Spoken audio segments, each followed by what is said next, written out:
आज की वीडियो में स्वागत है। कैसे हो भाई साहब आप सभी। तो भाई डी ट्रिपल एस बी का आखिरी मॉक टेस्ट मैं आपके लेके लेके मतलब लेकर आ चुका हूँ आपके लिए। तो अब आप मॉक टेस्ट नंबर 15 देख पा रहे होगे। थोड़ी आपको नॉइज आ सकती है क्योंकि यहाँ पर काम चला हुआ है, तो थोड़ा सा आपको दिक्कत होगी। ठीक है, आप थोड़ा एडजस्ट कर लेना। अब आप देख पा रहे होगे फर्स्ट क्वेश्चन। तो ये जो क्वेश्चन है ये हमारे एक पेपर से मैंने लिया है, वहां पर ये क्वेश्चन 2 बार एक ही शिफ्ट में आया हुआ था। क्वेश्चन में क्या दे रखा है कि ए बी सी की औसत आयु दे रखे है 40 वर्ष। ठीक है, और 2 साल पहले, तो 2 साल इसमें जोड़ दो, इस 2 साल इसमें, 2 साल इसमें। तो ए बी सी की वर्तमान की आयु आ जाएगी कितनी। पहले तो देखो गुणा 3 करोगे 120, फिर 6 जोड़ोगे 126 आएगी वर्तमान की। आज से 2 साल बाद ए और सी की इतनी हो जाएगी, तो यहाँ पे गुणा में 2 करोगे 108। अब इसमें से 4 घटा दो तो 104 आएगी। ये किसकी आएगी, ए प्लस में सी। हमारी क्या रखी है बी की 5 साल के बाद, तो यहाँ से जो घटाओगे 22 साल हमारी किसकी आएगी, बी की वैल्यू आएगी। लेकिन क्या रखा है 5 साल बाद, तो इसमें 5 जोड़ दो 27 हमारा आंसर। ठीक है, क्वेश्चन आसान था, सिंपल था, ज्यादा मुश्किल नहीं था। ठीक है, अब आप देखो हमारा सेकंड क्वेश्चन आप एलिगेशन के ऊपर देख पा रहे होगे। एलिगेशन में लगभग 2 ही टाइप के क्वेश्चन आते हैं इस टाइप में, है ना। एक में सीधा हमारा दे दिया जाता है ये ही, ठीक है। दूसरे में हमारा दे दिया जाता है कि 25% का लाभ हुआ, इतना हुआ। तो इसका बताया था एक तरफ छोटा एक तरफ बड़ा, बीच में बीच का, और बस बड़े में से छोटा घटा दो, तो यहाँ पे भी 10 यहाँ पे भी 10, तो 1:1 हमारा आंसर। ठीक है, अब आप देख पा रहे हो कि थर्ड क्वेश्चन क्या कह रखा है। थर्ड में एक कस्बे की वर्तमान जनसंख्या इतनी है। पहले वर्ष 60% की हुई, दूसरे में 25% की, फिर तीसरे वर्ष में 13% घट गए। तो तीसरे वर्ष के अंत में कस्बे की जनसंख्या कितनी हो गई। तो यहाँ से करोगे तो 13,150। अगर 60% बढ़ गई तो आ जाएगा 8/5 गुणा में। 25% बढ़ गई तो आएगा हमारा 5/4। और अगर 13% घट गई तो आएगा 87/100। ठीक है भाई साहब, अब 0 से 0 गया, है ना। अब यहां से अगर काटोगे तो 2 आ गया, 2 से काटोगे, 2 से नहीं काटो, है ना। एक चीज समझो आप, क्या ये आपका 87 है, मतलब 3 से हो रहा है, 3 से कटने वाला हमारा आंसर होगा। तो ये नहीं कटता हमारा 3 से। ठीक है, 8 8 16 8 या 24 कटता है, लेकिन ये नहीं कटता।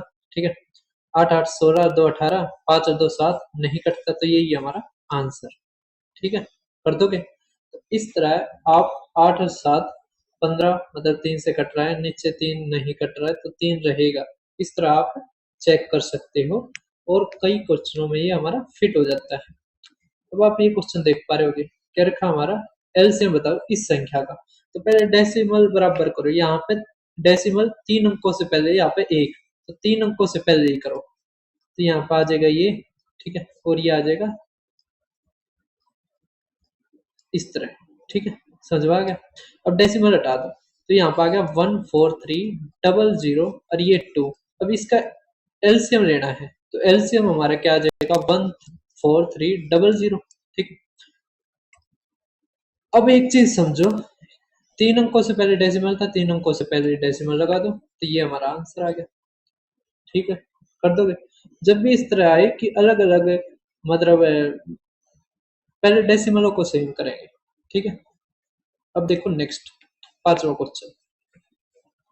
पांचवा क्वेश्चन देख पा रहे होगे, कैसे करेंगे। इसमें क्या रखा है 16 ÷ 4 ऑफ 4, फिर गुणा में 5 जमा में 3.5 माइनस में 10 भाग में 4। ठीक है, और ये फिर नीचे दे रखा हमारा 4 - 3 ऑफ 3 भाग 3 गुणा 3 जमा 6, ये दे रखा है। ठीक है, कोई नहीं, कर दो। पहले ऑफ सोल्व करोगे, इसमें से पहले ब्रैकेट सोल्व करोगे, तो यहाँ से देखोगे तो आ गया 2.5, है ना। अब घटेगा जमा में 1, तो आ गया 6 गुणा में।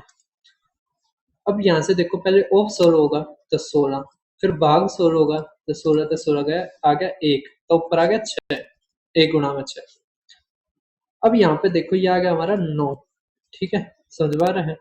फिर भाग होगा तो 3 आएगा, तो 3 गुणा में 3 9 आ गया, तो माइनस का 9 जमा में 6 और ये 4, तो नीचे आएगा 1, तो 6 हमारा आंसर, ठीक है। तो बहुत ही सिंपल से क्वेश्चन आते हैं सिंप्लीफिकेशन के। अब ये क्वेश्चन है ये आपको लास्ट में करना चाहिए, ठीक है। नेक्स्ट देखो, क्योंकि ऑप्शन भी पास में और टाइम भी काफी लगता है। कह रखा अगर 64 से ही 1/2% घटा दिया जाए तो इतना आता है, तो संख्या बताओ। अब एक चीज समझो, ये आ गया हमारा 64.5 आ गया, है ना। या आप 200 से भी करके देख सकते हो, है ना। कैसे करना पसंद करोगे? तो 64 दूनी अगर करोगे आप, है ना, 65 दूनी 130 होता है, तो ये आएगा 128, आ गया 129 बटे में 200, ठीक है। मतलब 200 में से अगर ये गया तो आ गया हमारा 71, तो 71 इक्वल टू 852 आ गया। करके संख्या बताओ, संख्या है हमारी 200, ठीक है, तो 200 बटे में 71 आ गया। अब यहाँ से देखो 71 एकम 71, ये 2 पे जाएगा तो 12 दूनी 24, 2400 हमारा आंसर। अब आप ये क्वेश्चन देख पा रहे होगे, ठीक है। कैसे करेंगे? आज से 4 साल पहले ए बी सी की औसत आयु इतनी है, इतनी थी। आज से 4 साल बाद ए और सी की इतनी होगी, तो आज से 7 साल बाद इतनी होगी। तो इसमें क्या करो, ये 4 साल पहले ना, तो इसमें तो 4 भी घटा के कर सकते हो, ठीक है। तो आ जाएगा हमारा 4 घटाओगे तो 15, 15 तिया 45। अगर वैसे देखें तो 57 माइनस 12 फिर भी 45, ठीक है। तो 4 साल पहले की क्या रखी है? अच्छा, तो 4 साल पहले की क्या रखी है, तो वर्तमान की निकालनी है, तो इसमें 4 जोड़ दो, तो आ गया 23, 23 या 69, तो ए बी सी की ये आ गई 69, ठीक है। यहाँ पे करके ए और सी की है 4 साल बाद, तो 4 साल पहले कितनी थी वर्तमान में? 27, तो 27 दूनी 54। अब यहाँ से कितना आ गया? 5, ये 1 करके 7 साल बाद, तो जमा में 7, तो 22 हमारा आंसर, ठीक है भाई साहब, कर दोगे? उसके अलावा ये मेरा टेलीग्राम चैनल है, आप टेलीग्राम को जरूर ज्वाइन करना। उसके अलावा इस पे मैंने डी ये जो फॉरेस्ट गार्ड का है दूसरा मॉक टेस्ट भी डाल दिया है, आप इसको देख सकते हो। उसके अलावा असिस्टेंट सुपरिटेंडेंट का एक 14वां जो हमारा पेपर था, मतलब जो भी हमें मिला था कि इस तरह के क्वेश्चन आए, उसके ऊपर ही डाल रखा है, तो आप 14वां देख सकते हो, ठीक है। उसके अलावा अगर आप एमटीएस की तैयारी करना चाहते हो तो रिवीजन बैच आप ले सकते हो, हमारा ये रहा D triple S B revision batch. इसमें आप रीजनिंग की 20 जो सबसे ज्यादा रिपीटेड टाइप्स है उसके वीडियो और पीडीएफ आपको मिलेगी, डेली टारगेट्स मिलेंगे, इंग्लिश हिंदी के मोस्ट रिपीटेड वोकेबलरी की पीडीएफ मिलेगी। 499 हमारी फीस आप ले सकते हो, ठीक है। इसकी उसके अलावा रीजनिंग की अगर आपको चाहिए तो इसकी 50 रुपये फीस है, ठीक है, आप ले सकते हो उसको। और पेमेंट आपको करनी है यहाँ पर, देखो एक मिनट, ये रहा पेमेंट आपको यहाँ पर करनी है, ठीक है, और मेरे पास स्क्रीनशॉट भेज देना। उसके अलावा भाई साहब ये मेरा यूट्यूब चैनल है दीपक शर्मा मैथ्स, आपको यहाँ पर प्ले लिस्ट मिल जाएगी, तो यहाँ पर आप फॉरेस्ट गार्ड के भी देख सकते हो मॉक टेस्ट, डेटर प्रेस के टॉप 50 या असिस्टेंट सुपरिटेंडेंट के मॉक टेस्ट, और हमारे यहाँ से डी प्रेस के बेस्ट क्वेश्चंस भी आप प्रैक्टिस कर सकते हो। ये रही पूरी की पूरी प्ले लिस्ट, ठीक है। उसके अलावा ये क्वेश्चन है, देखो इसमें तो बराबर हमारा 14 और 36, ठीक है, इसमें तो डेसिमल का कोई इतना फर्क नहीं पड़ेगा। अब 14 और 36 किससे भाग होता है? 2 से होता है, तो 2 अंकों से पहले, तो 0.02 हमारा आंसर, ठीक है। ये तो हमारा सिंपल सा क्वेश्चन था। नेक्स्ट देख पा रहे होगे आप, क्या रखा है कि पहले वर्ष में 12% की वृद्धि, दूसरे में 25% की, अंतिम वर्तमान की ये है, तो 2 साल पहले की बतानी है, ठीक है। तो हमारा क्या आ जाएगा यहाँ से 159,600 गुणा में 100 बटे में 112। अब 12% हमारा होता है 3/25, ठीक है। अब जुड़ रहा है तो मतलब पहले 25 था, अब कितना हो गया, मतलब पहले 25 वाला निकालना है। इसी तरह ये करोगे तो आ जाएगा हमारा 4/5, ठीक है। 5 से काटोगे तो 5, 4 से काटोगे 7, 7 से काटोगे 7 दूनी 14, 7 एक दूनी 14, 7 दो 8 56। ठीक है, 5 से काटोगे तो 114000 हमारा आंसर। ठीक है, कर दोगे। नेक्स्ट देखो, क्या रखा है, अगर 120 में बेचते हैं तो 35% का लॉस होता है, कितने में बेचे कि हमारा 30% का लाभ हो। तो 35% का मतलब है 100 की चीज 65 में बेची, या फिर इसके बराबर 120 रुपए दे रखे हैं। क्या रखा है, 130 में बेच, मतलब 30% का लाभ कमाना है, तो गुणा में दो, गुणा में दो, तो 240 हमारा आंसर। ठीक है, कर दोगे भाई साहब। अब आप देख पा रहे होगे 12th, क्या कह रखा है 12th में, एक वन्य जीव अभ्यारण्य की जनसंख्या हर साल 4% की दर से बढ़ती है। वर्तमान पशु जनसंख्या 5000 है, 3 साल बाद जनसंख्या क्या होगी, हमें लगभग में बताना है। ठीक है, एक चीज समझो आप, यहाँ पर एक चीज समझो, ये 5000 है, इसके बाद वाली ये देखो काफी डिफरेंस है ना। तो अप्रोक्स लेके हम कर सकते हैं, कैसे, 4% के उससे बढ़ती है, 3 साल का कह रखा है, तो 3 बार सक्सेसिव होगा। ठीक है, तो 4 का 3 बार सक्सेसिव करोगे, फार्मूला हमारा x प्लस में y प्लस में z प्लस में एक्स वाई प्लस में वाई जेड प्लस में जेड एक्स अपोन में 100 जमा में एक्स वाई जेड अपोन में 10,000। ठीक है, तो हम यहाँ तक नहीं पहुंचेंगे, हम केवल इतना कर देते हैं फार्मूले को। ठीक है, तो यहाँ से देखो ये कितना आ गया हमारा 12, 4×3 = 12 जमा में, अब 4×4×3/100 आ गया। ठीक है, तो 16×3 = 48, मतलब 0.48 आ गया, तो यहाँ से आ गया 12.48। ठीक है, अगर आप 12.5 भी मान लो, क्योंकि काफी दूर है ना, तो 12.5 मान लो और आप गुणा कर दो 5 से, तो आएगा 625, है ना। तो इतना इंटरेस्ट होगा लगभग 625 के लगभग, ये रहा 625। ठीक है, कर दोगे, समझ में आ रहा है। हमने केवल ये निकाला ये कितना इंक्रीज हुआ है, हमने क्या निकाला है, कितना इंक्रीज हुआ है। ठीक है, तो इंक्रीज हुआ हमारा लगभग 12.5% के। ठीक है, समझ में आ रहा है। अब आप देखो नेक्स्ट क्वेश्चन, नेक्स्ट आप देख पा रहे होगे सिंपल इंटरेस्ट कह रखा है 6% पर मंथ है, ये ध्यान रखना, ये पर मंथ है। तो 9 महीने का कितना हो जाएगा, 6×9 = 54%, तो 15 का 54% निकालेंगे, 15×4 = 60, 6 15×5 = 75, 6 × 81, तो 810 हमारा आंसर। ठीक है, कर दोगे। अब आप देखो नेक्स्ट, ये क्वेश्चन काफी कम बार पूछा जाता है, लेकिन जब भी पूछा जाता है तो बच्चों को कंफ्यूज बहुत करता है। ठीक है, कैसे करते हैं वो समझो। क्या रखा है कि किस रेट ऑफ इंटरेस्ट पर एक जो धनराशि वो 37 गुना हो जाएगी। 37 गुना का मतलब है कि अब अमाउंट हमारा 37 हो जाएगा। प्रिंसिपल हमारा 1 है, इक्वल टू आएगा 1 प्लस में रेट अपॉन में 100, और ये टाइम हमारा 2 साल। अब कहोगे सर हम ध्यान नहीं आया हमें, तो भाई ये हमारा है कंपाउंड इंटरेस्ट का फार्मूला। ठीक है, समझ में आ रहा है, जिसमें ये अमाउंट है, ये प्रिंसिपल, ये 1 प्लस में रेट अपॉन 100, और ये टाइम। अब हम रूट कर देंगे दोनों तरफ, यहाँ पाएगा √37। तो √37 की वैल्यू ही निकालना महाभारत है इसमें, क्योंकि ये देखो दो कितने पास में है। ठीक है, तो √37 की जो वैल्यू निकालते हैं, अप्रोक्स में जो फार्मूला है वो गलत करवा देता है इस टाइप में। और टाइपों के लिए ठीक है वो, लेकिन इस टाइप के सवालों को गलत करवा देता है। तो यहाँ से क्या करेंगे हम, ये जो हमने 7वीं क्लास में सीखा था उससे करेंगे। तो 6×6 = 36। ठीक है, यहाँ से आएगा हमारा 100। अब इसका दुगुना लिखेंगे तो 12, समझ में आ रहा है। ठीक है, अब यहाँ पर क्या आना चाहिए, तो यहाँ पर भाई साहब अभी 0 पर जाएगा। ठीक है, फिर ये 0 आएगा, तो यहाँ पर फिर 4 0 हो जाएंगे। ठीक है, अब यहाँ पर हमें रखना पड़ेगा, तो या तो 8 रखना पड़ेगा या 9। अगर आप देखो, अगर 9 रखोगे आप, तो 12 निम्मा 108 इससे बड़ा हो जाएगा, तो यहाँ पर रखना पड़ेगा 8। ठीक है, तो यहाँ पे भी 608 पॉइंट में कुछ आएगा, तो बस हमारे यहाँ से काम चल गया। तो इसकी जो वैल्यू आएगी वो आएगी कितनी आएगी, 6.08, है ना। अब यहाँ से देखो, ये हमारा बच गया 1 प्लस में r प्लस में 100।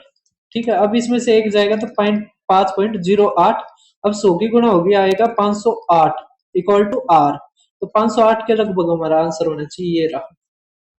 ठीक है, समझ में आ रहा है। तो जो वो अप्रोक्स में जो रूट की वैल्यू निकालता है ना, वो गलत करवा देता है, क्योंकि यहाँ पे इतना पास में होता है मामला। ठीक है, समझ में आ रहा है। और ये कैलकुलेटिव आप बताते हो, लेकिन अगर उस इस तरह के क्वेश्चनों की अगर हम प्रैक्टिस कर रहे हैं तो आसानी से हो जाएंगे। अब आपको बस तरीका आ जाए। ठीक है, नेक्स्ट देखो, ये ग्राफ का है, इसको बाद में करेंगे। कह रखा है एक नंबर, एक संख्या को इतना घटाया जाए, तो इतना घटा दिया तो 671 आ गया। तो संख्या कह रखी है। अब एक चीज समझो, कितना भी घटाया हो, चलो निकाल ही लेते हैं, है ना। यहाँ से देखोगे 70 आता तो आता हमारा 30, अब आएगा 31 सही 1/2% इक्वल टू 671। हमें निकालना 100%, तो आएगा 671 गुणा में 100 बटे में 31 दूनी 62 और 63 गुणा में 2। ठीक है, अब यहाँ से देखोगे आप 7 निम्मा 63, तो 7 से काटोगे, 7 निम 63, 7 तिया। ठीक है, कहीं पर गलती कर दी क्या हमने? 70, ये आएगा 30 सही 1/2, यहाँ पर गलती होगी। ठीक है, तो 60 और ये 61 आएगा, है ना। ये आएगा 11, तो 11 दूनी 22 डबल जीरो। मैं सोच ही रहा था ये 11 है, तो 11 जहाँ तक है नहीं कटेगा, और वही हुआ। ठीक है, अब आप देखो 17वां, कह रखा है 44 किलोग्राम चावल इतने के उससे 56 को इतने के उससे बेचता है, तो कुल औसत लागत बताओ। तो कोई दिक्कत नहीं है, यहाँ पर लिखो 44, यहाँ पर लिखो 56, यहाँ पर लिखो 80 रुपए, यहाँ पर लिखो 60 रुपए। ठीक है, अब यहाँ पर रेशियो लो आप, किसका रेशियो लोगे? 44 और 56 का। तो 4 से काटोगे 14, ये काटोगे 11। अब हमारा क्या होगा? क्रॉस मल्टीपल, मतलब ये होंगे मल्टीप्लाई। ठीक है, वेटेड एवरेज निकालना ना, तो 880 जमा में 14 पंजे 70, 14 6 84 बट्टे में 25। ठीक है, तो आ जाएगा 0, 8 और 4 12 और 1 16 और 17 बटे में 25। ठीक है, अब एक चीज देखो, यहाँ से 4 की गुणा, यहाँ से 4 की गुणा, तो 4 दूनी 8 और 17 चौके 68। ये रहा हमारा आंसर। ठीक है, समझ में आ रहा है। तो हम 25 से क्यों ही गुणा करें, जब हम उसको डायरेक्ट जीरोस में बदल सकते हैं। ठीक है, अब देखो 18वां, 18वें में क्या दे रखा है? देखो वही उसी टाइप का सवाल है। 120 में बेचने पर 60% की हानि होती है, मतलब 60 इक्वल टू 120। 18% का लाभ मतलब 118। अब यहाँ पर गुणा में 2, यहाँ पे भी गुणा में 2, तो आएगा 236। ये हमारा आंसर। ठीक है, कर दो भाई। ये भी हमारा ग्राफ का, इसको बाद में देखेंगे। क्या रखा है? एलसीएम बताओ।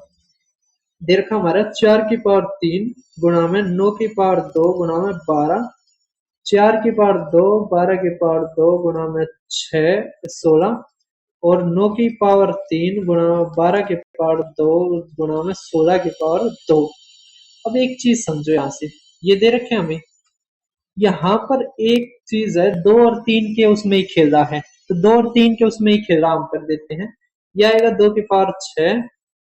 ठीक है, और यहाँ पे देखोगे तो 4 गुणा में 3 है ना, 2 की पावर 2, तो 2 की पावर आ गई हमारी 8 गुणा में, ये आ गई 3 की पावर 4, और ये 5, है ना। अब यहाँ से देखो, इसी तरह ये है, तो 2 की पावर 4 आ गई जमा में ये 2 की पावर 4 ये होगी, और यहाँ से देखेंगे तो 2 की पावर 4 ये होगी, और 3 की पावर 2 होगी। ठीक है, समझ में आ रहा है। तो 4 4 8 और 12, तो 2 की पावर 12 गुणा में 3 की पावर 2 आ गई, समझ में आ रहा है। यहाँ से देखो, 3 की पावर 6 गुणा में 3 की पावर 2, तो आ गया हमारा 6 और 2 8 आई है ना, समझ में आ रहा है। तो कितना आ गया हमारा? 6 और 2 8। तो भाई इसमें ऑप्शनों में गड़बड़ है। ठीक है, तो ऑप्शनों को ठीक करना पड़ेगा, कोई नहीं। अब यहाँ से देखो, 3 की पावर 2 होगी, और ये आ गया हमारे 2 की पावर 8। ठीक है ना, 2 की पावर 2, ये आ गई 4। ठीक है, और ये 2 की पावर कितनी आ गई? 8। ठीक है, तो 8 और 4 12 और गुणा में 3 की पावर 8। तो सबसे बड़ी 2 की पावर कितनी है? 12। और 3 की पावर सबसे ज्यादा है 8। तो एलसीएम हमारा आ गया 2 की पावर 12 और 3 की पावर 8। ठीक है, अब आप देख पा रहे होगे कह रखे एक बसुरा ने अपने स्कूटर इतने में बेचा जिसे उसके विक्रय मूल्य का 5वां हिस्सा लाभ प्राप्त हुआ। तो लाभ प्रतिशत ज्ञात कीजिए। कोई दिक्कत नहीं है, देखो कह रखा है विक्रय मूल्य का 5वां हिस्सा प्राप्त हुआ, मतलब कि 5वां हिस्सा का मतलब है 1 प्लस में 5 प्लस में 1/5। इसका मतलब अगर सेलिंग प्राइस 5 है, प्रॉफिट हमारा 1 है, तो सीपी हमारा कितना होगा भाई साहब? 4 होगा। तो लाभ कितना प्राप्त हुआ? 1/4। 1/4 का मतलब 25%। ठीक है, कर दोगे? इसका तो हमें जरूरत ही नहीं थी। नेक्स्ट देखो, अब नेक्स्ट हमारा क्या रखा है, एक कार कुल इतने की दूरी 3 भागों में तय करती है। 76 किलोमीटर इतने की गति से, 80 इतने की उससे और 90 इतने की उससे।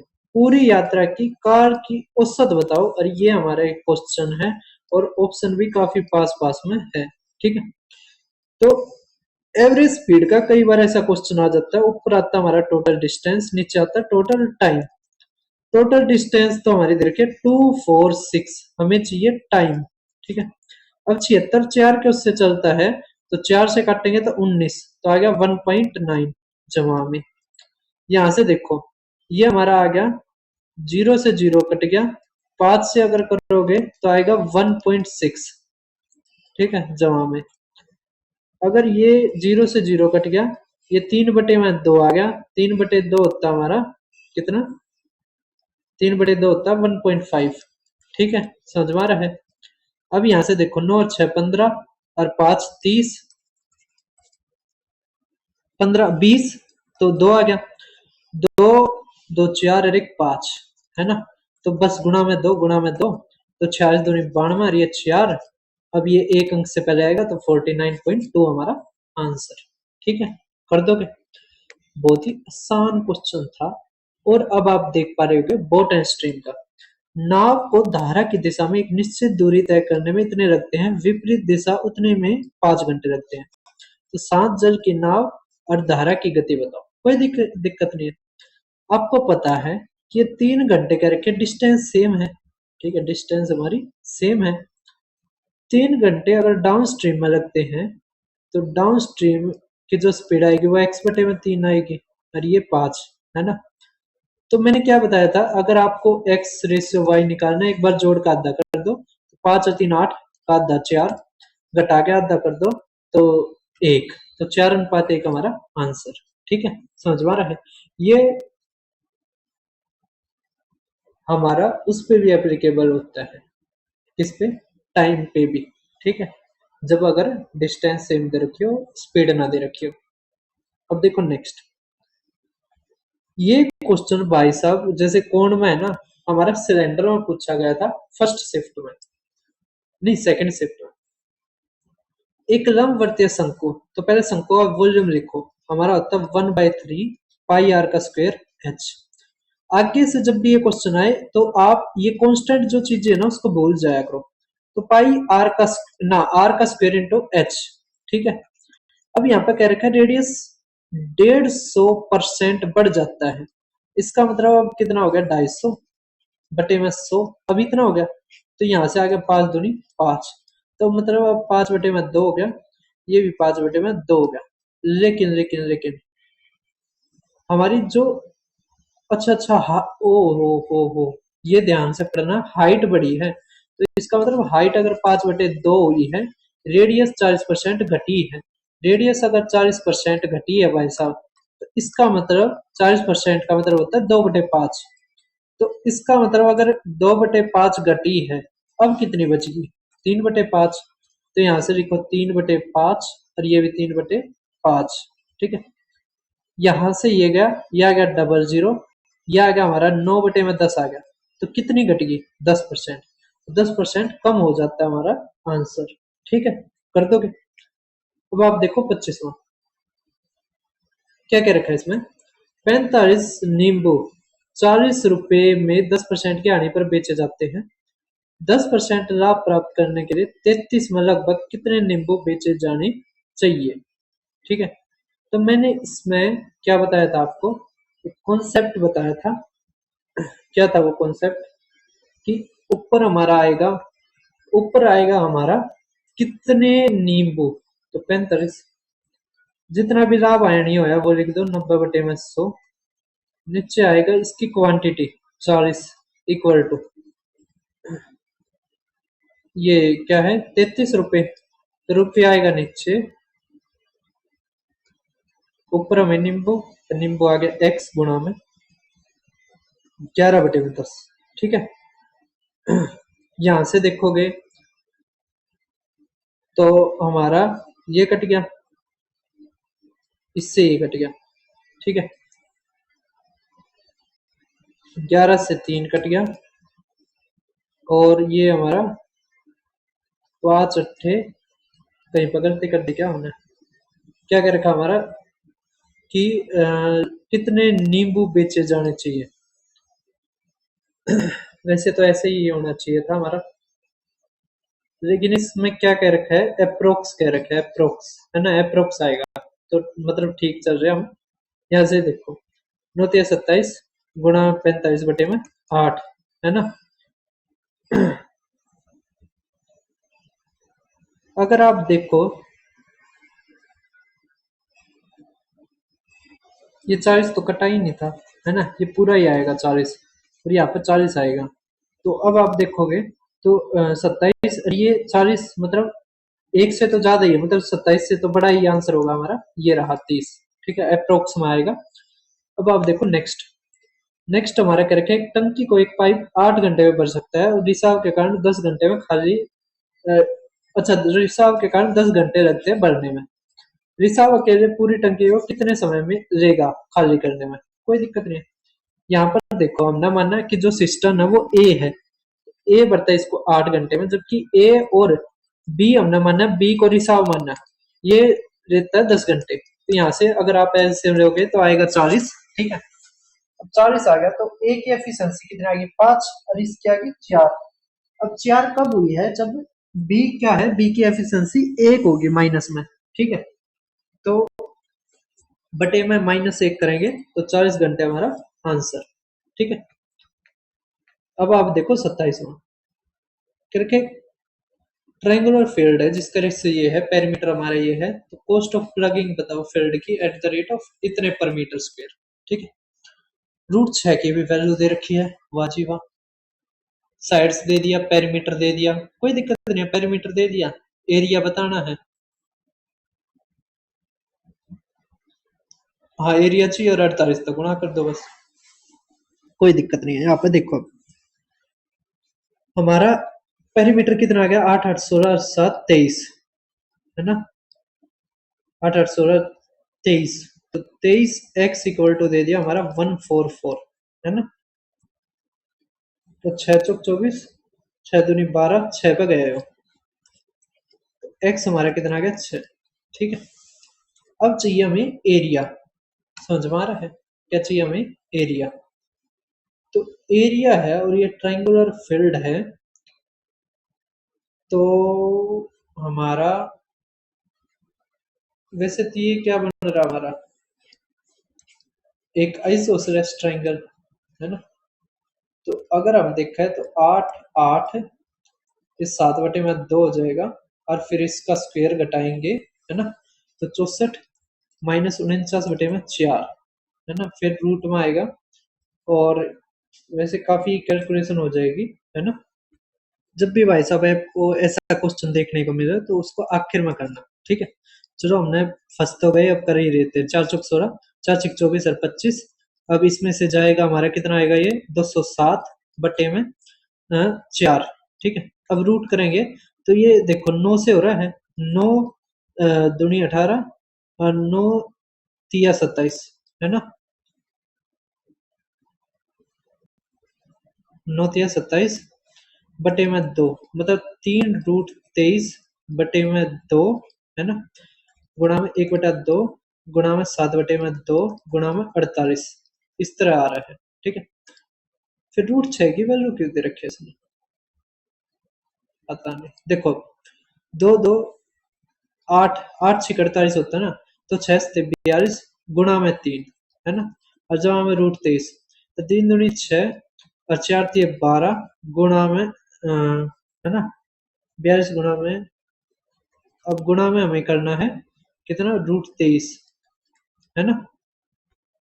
तो भाई गलती से ये भी क्वेश्चन गलत लिया गया, हमारा 5:6:7 था, ठीक है। तो अब दोबारा करना पड़ेगा, तो 6 और 5 11, 7 18, 18 8 तो हमारा 8 आ गया, ठीक है। अब 8 से करेंगे, एक बार तो जोड़ दो, 4 5 11 18, मतलब पहले तो हम क्या निकालेंगे, एस, ठीक है। तो 18 का आधा 9 गुणा में 8, तो 72 आ गया हमारा, ठीक है। अगर गुणा करते हैं तो 40, ना तो 9 ही लेकर कर लो ना, है ना, 9 ही मान के कर लो और फिर 8 तक गुणा कर दो, तो यहाँ पे 72 गुणा में ये 2 तो आ गया 16, यहाँ पे आ गया 3 तो आ गया 24, यहाँ पे आ गया 4 तो आ गया 4 8 32, ठीक है। जब इसका हम रूट लेके हटा देंगे इसको, तो हमारा कितना आ जाएगा, यहाँ से हमारा आ जाएगा 384, है ना। निकाल लेना इसको, √6 आ जाएगा, √6 की वैल्यू रखोगे तो 940.8 और बस 48 तक गुना कर दो, ठीक है। तो 45158 के लगभग ये हमारा आंसर होना चाहिए, ठीक है। तो आप इसका कमेंट में बताना। वैसे ये अगर पेपर में आए, एक तो गलती थी इसमें, तो इसको बिल्कुल लास्ट में करना, अगर कम टाइम बचा रहा तो छोड़ भी देना, ठीक है, क्योंकि काफी कैलकुलेटिव है ये क्वेश्चन। नेक्स्ट देखो, एक दुकानदार वॉशिंग मशीन का अंकित मूल्य इतना रखता है, 10% की छूट और घटी हुई मूल्य 6 की अतिरिक्त योजना छूट प्रदान करता है, तो मशीन का अंकित मूल्य बताओ। कोई दिक्कत नहीं है, दो दो डिस्काउंट दे रखे हैं और फिर फाइनल पूछ रखा है, तो 20,000 गुणा में 9/10, और ये हमारा 6 के उससे देखें तो आएगा 3/50, मतलब 47/50, है ना। तो देखो, 2 जीरो से 2 जीरो गई, 5 से काटेंगे तो 40, ठीक है। अब 9 सत्ते 63, 9 चौक 36, अब 4 से काट लो, तो 4 तिये 12 और 16, है ना, 4 तिये 12 और 4 चौक 16, ये 42 आना चाहिए था, है ना। 4 तिये 12, 4 दूनी 8 और 1 9, 4 चौक 16, तो इसके लगभग हमारा ये आंसर है, ठीक है। अप्रोक्स इस तरह कर रखा है, जबकि इसमें अप्रोक्स नहीं दे रखा। अब आप देखो नेक्स्ट क्वेश्चन 29वां, ए बी सी का रेशियो दे दिया, हमें क्या रखा है, फोर्थ प्रोपोर्शनल निकालो इस 3 नंबर्स का। यहां से देखो, 2:7:A:B:C, तो 2:7:3:, ये 5 हो गया, ठीक है। तो यहाँ से 3 आ जाएगा, यहाँ से 7, तो हमारा कितना आ जाएगा, 6:21:35, ठीक है। समझ में आ रहा है। अब यहाँ से एक चीज समझो, ये हमें सम दे दिया, ठीक है।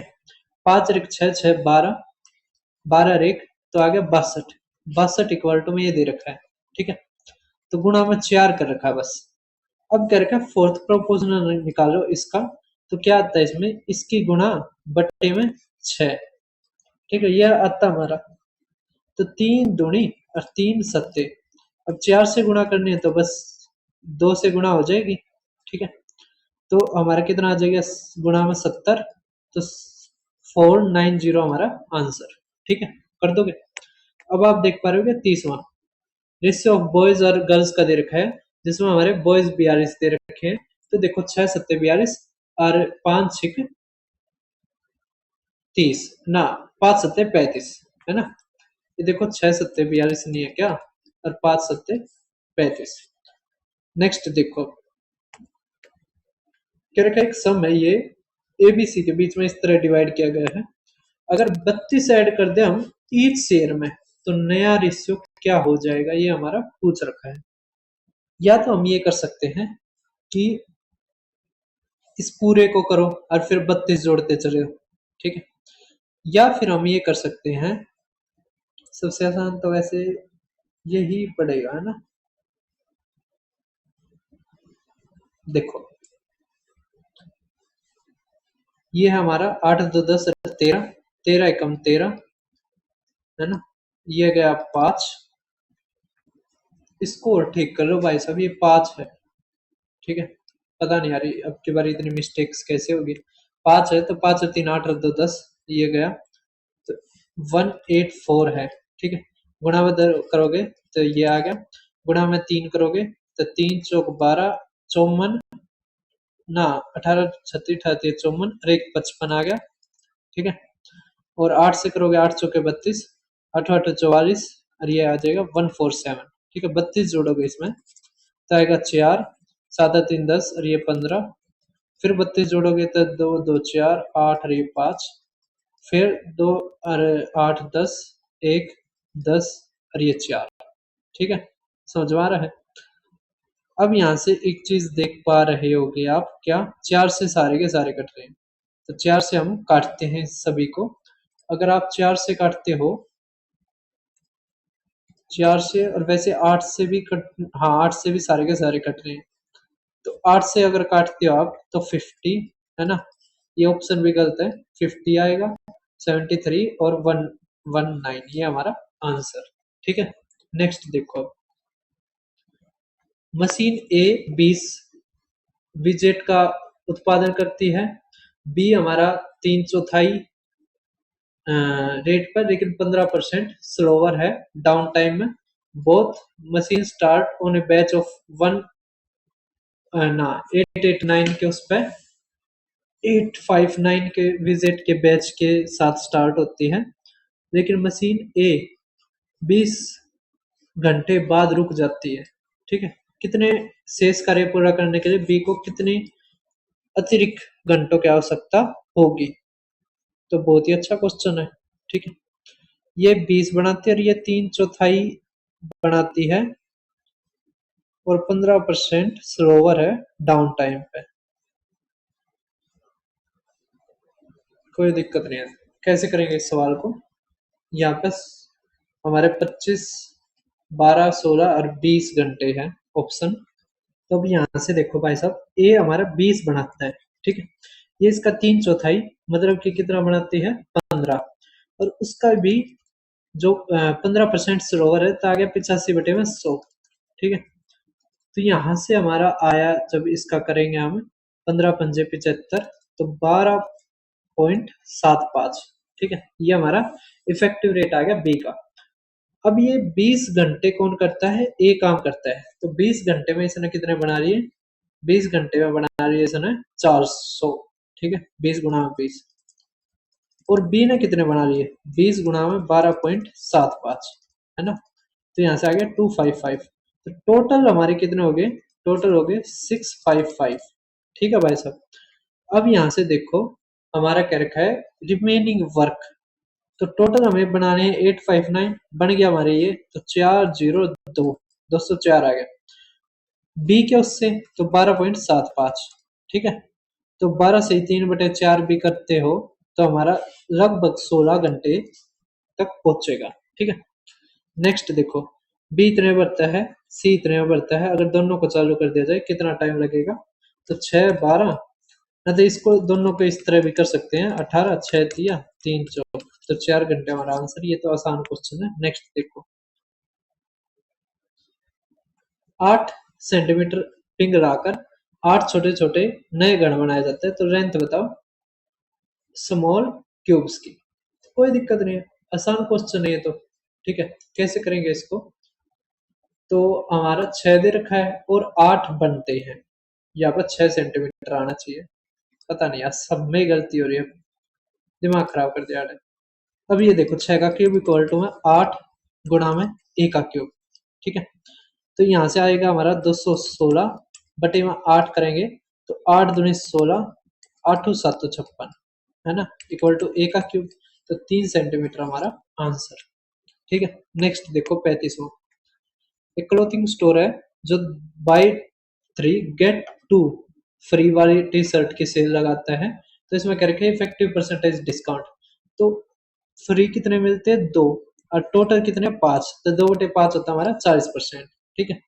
अब हमारा क्या रखा है कि ए बी सी 24, 30 और 40 घंटे में कर सकता है। वो वर्क को शुरू करते हैं, लेकिन ए 4 दिन पहले छोड़ देता है और बी 1 दिन पहले। तो टोटल नंबर ऑफ डेज बताओ इस काम को करने में जो लगे हैं। तो कोई दिक्कत नहीं है, आसान क्वेश्चन है। यहाँ से देखो ए बी सी, ये आ गया 24, ये आ गया 30 और ये आ गया 40। एलसीएम लोगे तो आ गया 120, तो ये आ गया 5, ये आ गया 4, ये आ गया 3। अब मैंने बताया था जब भी आता है ना बिफोर वाला, तो जितना काम ये करते हैं ना 4 दिन में वो जोड़ दो। 4 दिन में ए कितना काम करता, 20, 20 जोड़ दो। बी 1 दिन में कितना काम करती, 4, तो 4 जोड़ दो। टोटल काम आ गया हमारा 144 बटे में। अब तीनों का करवा लो, 5 और 4 9 और 3 12, तो 12 घंटे हमारा ना 12 दिन हमारा आंसर। ठीक है, कर दोगे। 37वां देखो, करके फोर्थ प्रोपोर्शनल निकालो आप। हमारा है 8 15 24। तो क्या ये दिक्कत है, 8 थी या 5 थी, 15 थी या 45। एक बोट 8 किलोमीटर प्रति घंटा की स्पीड से चलती है। अगर स्पीड ऑफ स्ट्रीम हमारी 2.6 है, अगर 2.6 है तो अप स्ट्रीम की स्पीड बताओ। कोई दिक्कत नहीं है। अप स्ट्रीम में क्या होता है, घट जाता है ना, घट जाता है। तो घटने के बाद इसमें तो 3 घटाते तो आता 5, अब आएगा 5.4। अब इसको मीटर पर सेकंड में बदलना, तो 5/18 कर दो, तो 1.5 हमारा आंसर। ठीक है। 39वां देखो, अगर टोटल लेंथ है जो our space diagonals of a cube इतनी, तो आप टोटल लेंथ बताओ एजेस ऑफ द क्यूब की। कोई दिक्कत नहीं है। अगर टोटल लेंथ सभी डायगोनल्स की, the total length of our space diagonals of a cube इतने, तो हमारे क्या रखे, total length of edge of the cube. कोई दिक्कत नहीं है। यहां से समझो आप, हमारे डायगोनल की जो लेंथ होती है वो होती है √3a। ए हमारी होती है साइड ऑफ या एज की लेंथ। अब जो इसमें टोटल स्पेस डायगोनल्स होते हैं वे हमारे होते हैं 4। तो आ जाएगा 4√3 इक्वल टू 16√3। और जो एजेस होती है वो 12a होती हैं। ठीक है, तो √3 से √3 गया, यहाँ से a आ गया 4, तो 12 चौक 48 हमारा आंसर। ठीक है, कर दोगे। 12 चौक 48। अब आप देखो नेक्स्ट हमारा इस वीडियो का लास्ट क्वेश्चन। लास्ट आप देख पा रहे करक है 12 के उससे चलते ये 4 है, तो डाउन स्ट्रीम और अप स्ट्रीम का, तो जोड़ोगे तो 16, घटाओगे तो 8, 16 8 हमारा आंसर। ये तो बहुत ही सिंपल था। आपने देखा बोर्ड स्ट्रीम के 3 से 4 क्वेश्चन आए, और कई पेपर ऐसे होते हैं जिसमें एक भी नहीं आता। ठीक है, तो आपको किसी एक चैप्टर पर डिपेंड ज्यादा नहीं होना है। अब हमारे देखो ग्राफ वाले, एक तो हमारा ये क्वेश्चन था, करके एक्सपेंसेस जो रिलेटेड हमारे इसके ये दे रखे हैं। ठीक है, अब इसमें भी इतने अच्छे तरह समझ में नहीं आ रहे, तो हमारा क्या रखा है, लिस्ट एक्सपेंडिचर हमारा इस पे। अच्छा ये बताना हमें, तो भाई साहब ये तो सही तरह समझ में नहीं आ रहा हमारे। कोई नहीं, इसको छोड़ दो। ठीक है, ये कर दोगे, आसान है। ये देखो आप, इसमें तो चलो समझ में आ रहा है फिर भी। करके पाई चार्ट जो है वो शो करता है percentage distribution electronic components manufactured by a company at its Bangalore और Hyderabad unit 2023। The total number of both way same है। ठीक है, क्या क्या रखा है अब इसमें, क्या रखा है अब डाटा पे, तो number of buzzers Hyderabad unit to the manufacturer Bengaluru.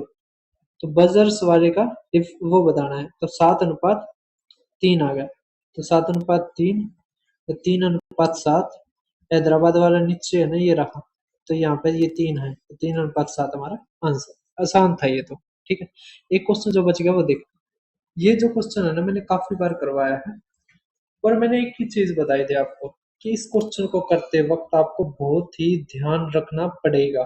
ठीक है, यहाँ पे क्या रखा है कि इतना पैसा एक बार तो जनवरी में लगता है, एक जुलाई में लगता है। ठीक है, अब एक चीज समझो, जनवरी में तो 2 साइकिल बनेगी, तो यहाँ से ये तो पूरे साल का है। अगर हाफ करोगे तो 2 एकम 2, 2 सत्ते 2 पंचे 1.75 आएगा। ठीक है, तो यहाँ पे एक बार तो 2 से गुणा करनी पड़ेगी, क्यों, एक्स प्लस में वाई प्लस में एक्स वाई अपन में 100 करना पड़ेगा, ठीक है। और एक बार ये, तो ये लगभग 3 गुना होगा, ठीक है। तो आएगा 5×3 = 15 और 51 और 52, तो 5.25 जमा में। अब इसकी गुणा भी होगी, ठीक है। तो गुणा करके और बटे में 100 होगा, ठीक है। अब यहाँ से देखो, ये लास्ट में 5 है तो ये तो 25 आ गया। अब आएगा 17×18, तो 289 जमा में 17, तो 16 1 19 9, अरे ये आ गया 306। अब 2 2 4, 2 2 4, ये तो बहुत ही थोड़ा था, हमने वैसे ही कैलकुलेशन करी, 5.28 के लगभग आया है। अब हमें इसका 5.28 के लगभग निकालना है, ठीक है। तो पहले 5 निकाल सकते हैं, तो गुणा में 5 करोगे तो 5 25, 2 5 के 20 और 2 22, 2 5 के 30 और 2 32, ठीक है। ये तो बहुत ही थोड़ा है। इसके बाद हमें निकालना है 0.2, ठीक है। क्या निकालना? 0.2, समझ में आ रहा है? तो अगर आप इसका 1% देखते तो आता हमारा यहाँ पे, है ना। अब हमें निकालना है इसका 0.2, तो यहाँ पे और गुणा में 2, है ना, तो 12.8, तो लगभग 12 अगर जुड़ते हैं तो 4 34, और फिर ये 0.8 भी होगा, तो यहाँ इससे तो बड़ा ही आएगा, ठीक है। अरे इतना बड़ा जाएगा नहीं, तो यही हमारा आंसर। मतलब इसमें टोटली बात है, कैलकुलेशन करनी पड़ती है, ठीक है। तो फिर मिलते हैं, धन्यवाद सभी का।